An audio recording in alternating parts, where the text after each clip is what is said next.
Chapter 10 of the Lancashire Witches. This recording is in the public domain. Reading by Andy Minter. The Lancashire Witches, a Romance of Pendle Forest, by William Harrison Ainsworth. Introduction. The Last Abbot of Whalley. Chapter 10 The Holehouses.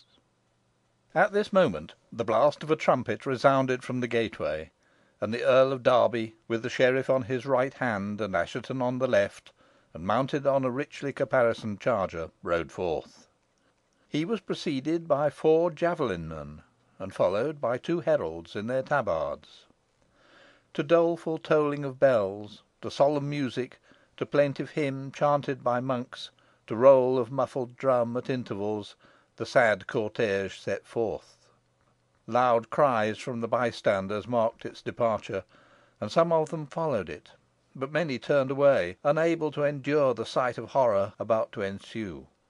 Among those who went on was Hal o' Nabs, but he took care to keep out of the way of the guard, though he was little likely to be recognised, owing to his disguise. Despite the miserable state of the weather, a great multitude was assembled at the place of execution, and they watched the approaching cavalcade with moody curiosity. To prevent disturbance, arquebusiers were stationed in parties here and there, and a clear course for the cortege was preserved by 2 lines of halberdiers with crossed pikes. But notwithstanding this, much difficulty was experienced in mounting the hill. Rendered slippery by the wet, and yet more so by the trampling of the crowd, the road was so bad in places that the horses could scarcely drag the hurdles up it, and more than one delay occurred. The stoppages were always denounced by groans, yells, and hootings from the mob, and these neither the menaces of the Earl of Derby nor the active measures of the guard could repress. At length, however, the cavalcade reached its destination. Then the crowd struggled forward, and settled into a dense compact ring round the circular railing enclosing the place of execution, within which were drawn up the Earl of Derby, the sheriff, Assheton, and the principal gentlemen, together with Demdike and his assistants, the guard forming a circle 3 deep round them. Paslew was first unloosed, and when he stood up, he found Father Smith, the late prior, beside him, and tenderly embraced him. "Be of good courage, Father Abbot," said the prior. "A few moments, and you will be numbered with the just." "My hope is in the infinite mercy of Heaven, father," replied Paslew, sighing deeply. "Pray for me at the last." "Doubt it not," returned the prior, fervently. "I will pray for you now and ever."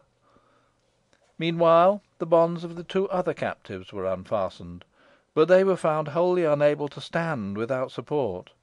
A lofty ladder had been placed against the central scaffold, and up this Demdike, having cast off his houppeland, mounted and adjusted the rope. His tall gaunt figure, fully displayed in his tight fitting red garb, made him look like a hideous scarecrow. His appearance was greeted by the mob with a perfect hurricane of indignant outcries and yells. He heeded them not, but calmly pursued his task. Above him wheeled the 2 ravens, who had never quitted the place since daybreak, uttering their discordant cries. When all was done, he descended a few steps, and taking a black hood from his girdle to place over the head of his victim, called out in a voice which had little human in its tone, "I wait for you, John Paslew." "Are you ready, Paslew?" demanded the Earl of Derby.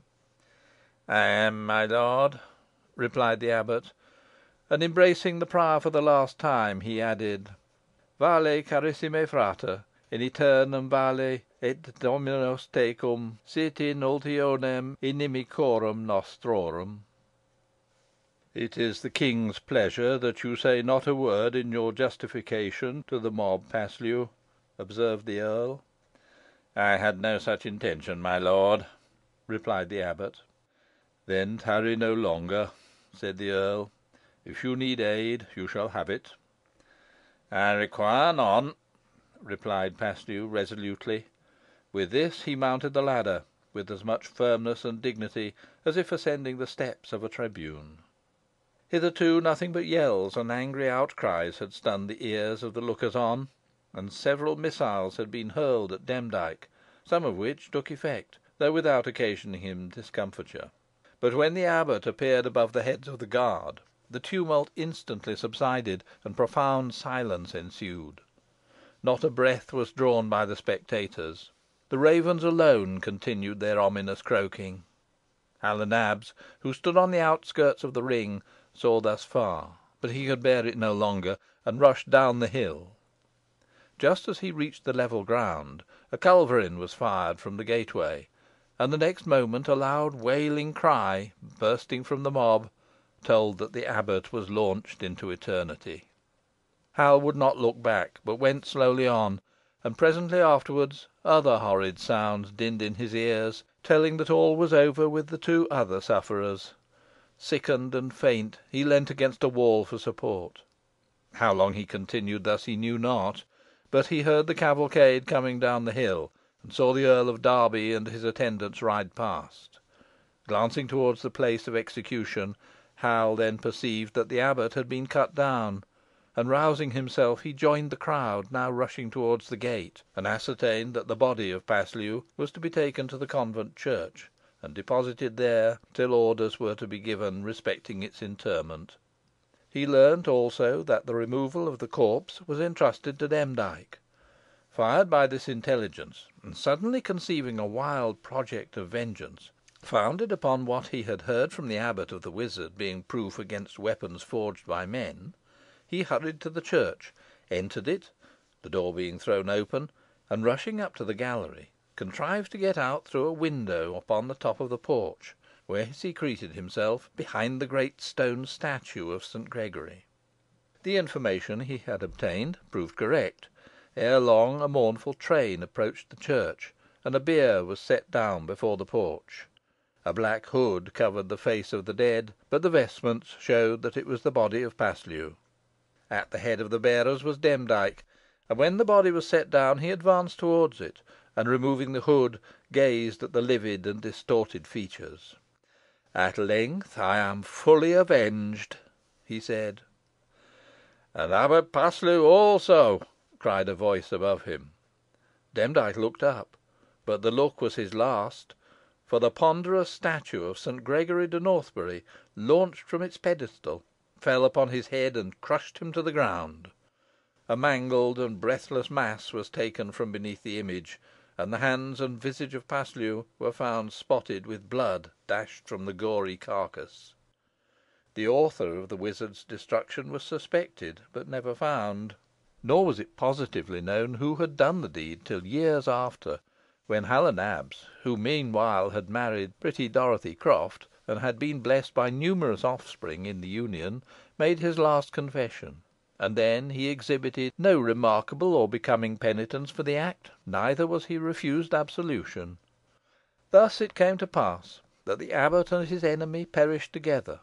The mutilated remains of the wizard were placed in a shell, and hurried away into the grave where his wife had that morning been laid, but no prayer was said over him.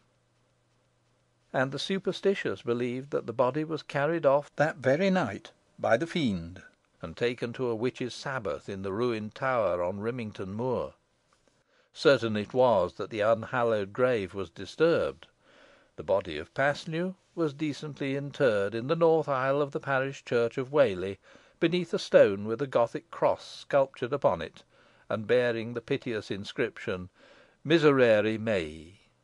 But in the belief of the vulgar, the abbot did not rest tranquilly. For many years afterwards, a white-robed monastic figure was seen to flit along the cloisters, pass out at the gate, and disappear with a wailing cry over the Holehouses; and the same ghostly figure was often seen to glide through the corridor in the abbot's lodging, and vanish at the door of the chamber leading to the little oratory. Thus Whalley Abbey was supposed to be haunted, and few liked to wander through its deserted cloisters or ruined church after dark. The abbot's tragical end was thus recorded: Johannes Paslew, capitali affectus supplicia, 12th mensis Martif, 1536.